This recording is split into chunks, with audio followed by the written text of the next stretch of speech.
안녕하세요.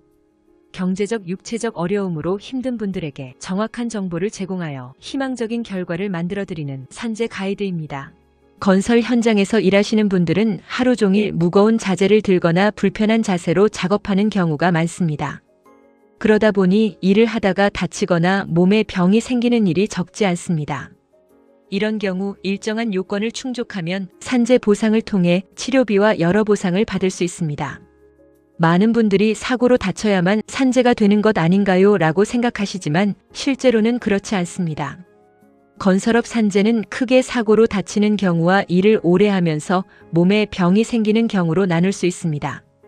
먼저 사고로 다치는 경우입니다. 건설 현장에서는 추락, 낙상, 장비 사고 등 갑작스럽게 다치는 일이 발생하기도 합니다. 예를 들어 작업 중 발을 헛디뎌 넘어지거나 높은 곳에서 떨어지는 사고, 장비에 손이나 발이 끼는 사고 등이 여기에 해당합니다. 이런 사고는 언제 어디서 발생했는지가 비교적 명확하기 때문에 산재로 인정되는 경우가 많은 편입니다. 반면 사고가 아니라 오랜 기간 일을 하면서 몸이 망가지는 경우도 있습니다. 이를 보통 업무상 질병이라고 부릅니다. 건설 현장은 다른 직종에 비해 신체 부담이 큰 작업이 많기 때문에 이러한 질병이 발생하기 쉽습니다.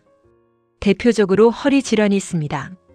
무거운 자재를 반복적으로 들거나 옮기는 작업을 장기간 하게 되면 허리, 디스크와 같은 문제가 생길 수 있습니다.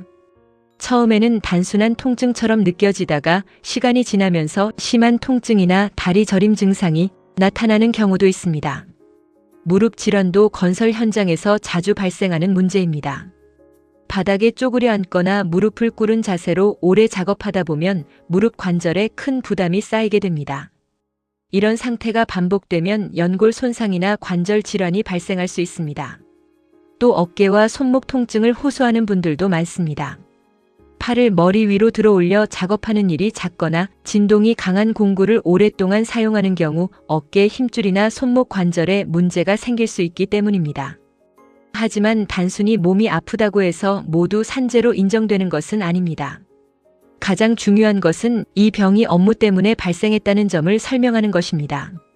예를 들어 얼마나 오랫동안 그 일을 했는지, 어떤 자세로 작업을 했는지, 얼마나 무거운 물건을 반복적으로 들었는지 같은 내용이 중요한 판단 기준이 됩니다. 특히 건설 현장에서 오래 근무한 경력이 있는 경우 업무와 질병의 관련성을 설명하는 데 도움이 될 수 있습니다. 또 작업 환경을 구체적으로 설명하는 것도 중요합니다.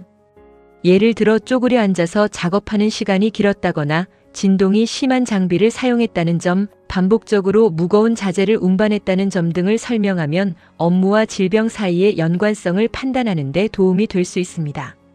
산재 신청을 준비할 때는 이런 내용을 가능한 한 구체적으로 정리하는 것이 좋습니다. 작업 사진이나 영상, 작업 내용에 대한 설명, 함께 일했던 동료의 진술 등도 도움이 될 수 있습니다. 무엇보다 중요한 점은 처음 산재 신청을 할 때 충분히 준비하는 것입니다. 처음 신청 단계에서 자료가 부족하거나 설명이 제대로 되지 않으면 불승인 결정이 나올 수 있고 이후 다시 인정받기까지 많은 시간과 노력이 필요할 수 있기 때문입니다. 산재 가이드는 법률적으로 문제가 될 수 있는 부분에 관해 상세히 설명을 드리고 해결책을 제시하는 길잡이를 해드립니다. 항상 노력하는 자세로 의뢰인의 이익을 최우선하는 모습을 보여드리겠습니다. 그 밖에 더 많은 정보는 네이버 산재 가이드 카페로 오시면 확인하실 수 있습니다. 내용이 마음에 드셨다면 구독과 좋아요, 알림 설정 부탁드립니다. 더 좋은 내용으로 찾아오겠습니다. 감사합니다.